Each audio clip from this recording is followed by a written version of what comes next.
আশা করি তোমরা সবাই ভালো আছো। সহজ সরল রান্না চ্যানেলে তোমাদের সবাইকে স্বাগত জানাই।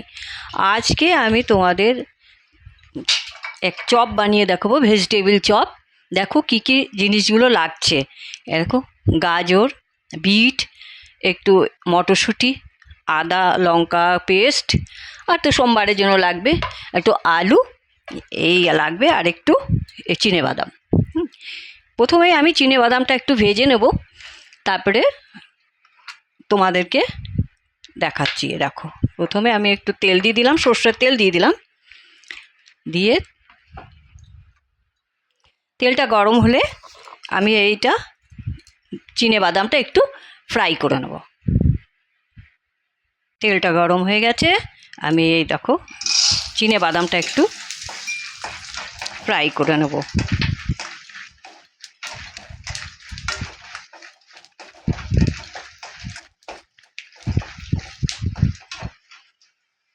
দেখো, বাদামটা আমার ভাজা হয়ে গেছে, আমি এবারে তুলে নিচ্ছি।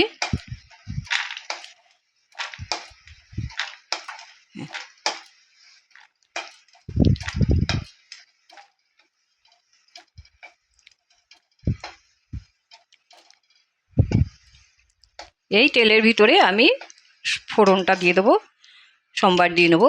দেখো, আমি একটু 5 ফোড়ন দিয়ে দিলাম, আদা কাঁচা লঙ্কা পেস্টটা দিয়ে দিলাম,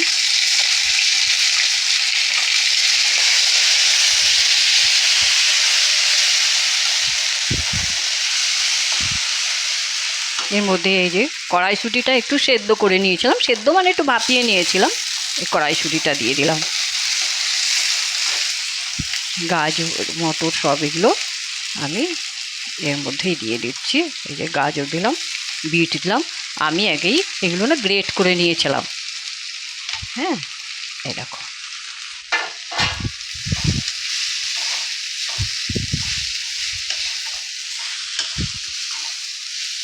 স্লো আঁচ করে এর মধ্যে হলুদ গুঁড়ো, লঙ্কা গুঁড়ো, হলুদ গুঁড়ো দিয়ে দিচ্ছি, লঙ্কা গুঁড়ো তো দিয়েছি, এই দেখো লবণ দিয়ে দিলাম একটু, দিয়ে একটু ঢেকে দেবো। ঢেকে আস্তে আস্তে এগুলো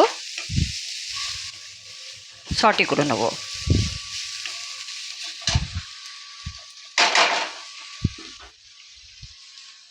এবার আমি সেদ্ধ করা আলু একটু ম্যাশ করে নিয়েছি, গ্রেট করে নিয়েছি, তো সেদ্ধ করা আলু এটা দিয়ে দিলাম।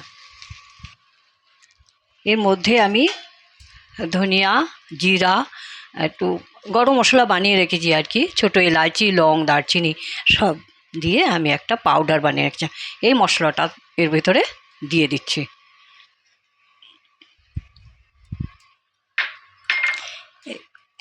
চিনেবাদামটা একটু দেখো, চিনেবাদামটা একটু ক্র্যাশ করে দিয়েছি ভেজে, বা এটা একটু ক্র্যাশ করে এর মধ্যে দিয়ে দিচ্ছি। দিয়ে এবার ভালো করে মিক্স করে নেব।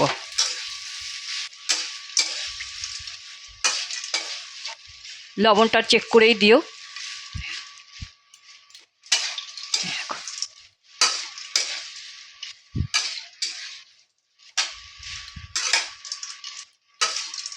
এই দেখো, এইভাবে দারুণ টেস্টফুল হয়। বাজার থেকে না কিনে ঘরে যদি বানানো যায় তাহলে বেশ চায়ের সাথে সন্ধ্যাবেলা একটা ভালো টিফিন হয়ে যায়। আমাদের এটা বাঙালি মতলব চপ, ভেজিটেবিল চপ। এইভাবে অনেকে পেঁয়াজ দিয়েও বানায়, আমি পেঁয়াজ টেয়াজ দিয়ে বানালাম না। এটা আমি যে কেউ যদি ব্রত করে, মানে উপোস টুপোস করে, তাতেও কিন্তু খাওয়া যেতে পারে। দেখো, হয়ে গেল।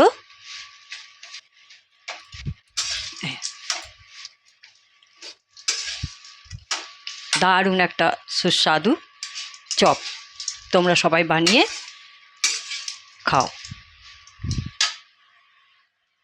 দেখো, আমি না 4 চামচ ময়দা দিয়ে আর একটু জল দিয়ে একটা ঘোল বানিয়ে নেব, ঠিক আছে? এই রে,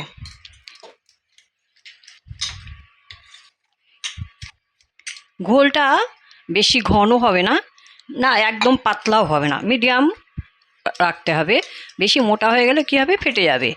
ওই জন্য এটা একটু পাতলা করতেও হবে, মানে বেশি পাতলাও নয় আবার বেশি ঘনও না। ঠিক আছে, ঠিক এইভাবে ঘোলটা অল্প অল্প জল দিয়ে এইভাবে বানিয়ে নিতে হবে, যেন এই লাম্পস না থাকে। ভালোভাবে এটাকে ঘুলে নিচ্ছি। এই দেখো, এইভাবে আমি ঘুলে নিলাম। এই দেখো, ঠিক আছে, এইভাবে এদিকে আমি একটু ব্রেড গ্রাম নিয়েছি। দেখো, একটু ব্রেড গ্রাম নিয়েছি কোট করার জন্য। আর আমি ডিপ তেলে কিন্তু ফ্রাই করব না, সবাই ডিপ তেলেই করে মোটামুটি। আমি একটু অল্প তেল দিয়ে শ্যালো ফ্রাই করব। তো আমি তেলটাও গরম রাখতে দিচ্ছি। ঠিক আছে, ততক্ষণ আমি এই রোলগুলো বানিয়ে নিচ্ছি। দেখো, রোলগুলো আমার ঠান্ডা হয়ে গেছে, আমি কিন্তু এটা নাবিয়ে ঠান্ডা করে নিয়েছিলাম। এই দেখো, এবারে আমি এইভাবে করে এরকম শেপ দেবো। যেরকম তোমাদের ইচ্ছা তোমরা সেরকমভাবে শেপ দিতে পারো। লম্বা এরকম আমাদের যেরকম মোটা আমাদের বানায় ওরকমভাবেও বানাতে পারো, বা গোল করেও বানাতে পারো, তার জন্য কোনো অসুবিধা হবে না। এই দেখো, এবারে এই স্যালারির মধ্যে দিয়ে, মানে এই ঘোলের মধ্যে দিয়ে এই যে এর মধ্যে ঢেলে দেবো। ঢেলে দিয়ে এইরকম এভাবে নিয়ে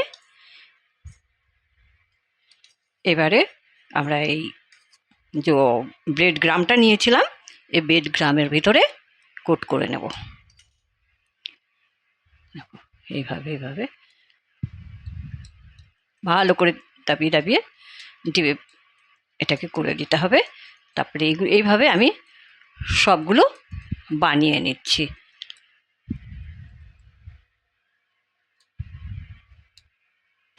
দেখো, আমি এই চপগুলো সাইজে এইভাবে সবকটা চপ আমি বানিয়ে নিয়েছি। হ্যাঁ, আমি এবারে তেল গরম হয়ে গেছে, আমি এর মধ্যে একটা একটা করে ছেড়ে দিচ্ছি। তোমরা ডিপ ফ্রাই করলেও করতে পারো, কোনো অসুবিধা নেই। আমি ডিপ ফ্রাই করব না, আমি একটু কম তেল দিয়ে একটু শ্যালো ফ্রাই করব, আস্তে আস্তে ঘুরিয়ে একটু টাইম লাগবে, কোনো ব্যাপার নেই। আমি এগুলো সব একটা একটা করে ভেজে নেব। দেখো কিভাবে ভাজছি, সবগুলো আমি আস্তে আস্তে এগুলো ভেজে নেব উল্টো পাল্টে। এই দেখো, এইভাবে অত ডিপ ফ্রাই করার কোনো দরকার নেই, বেশি তেল দিয়ে, হ্যাঁ কম তেলেও ভাজা যায়, কোনো অসুবিধা হবে না। হ্যাঁ, এই দেখো এইভাবে ভেজে নেব লাল লাল করে, আস্তে আস্তে আঁচে ভেজে নেব। এই দেখো,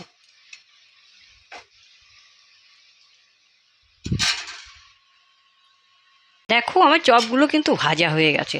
দেখো লাল লাল করে সব আমি ভেজে নিয়েছি। এবার আমি সবগুলো এই দেখো তুলে নিচ্ছি, একটা প্লেটে তুলে নেব। এই দেখো,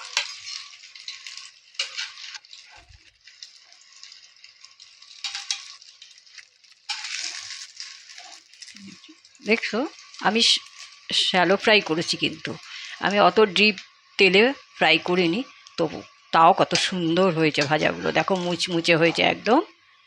হ্যাঁ, এইভাবে ভেজে তোমরা সবাই খেতে পারো, কোনো অসুবিধা নেই। এই দেখো, দেখেছো, এই দেখো সবগুলো লাল লাল করে কিন্তু আমি সব ভেজে তুলে নিলাম। না, দেখো এভাবে আমি আর যে কটা বানিয়েছি সে কটাও আমি ভেজে নেবো। এই দেখো,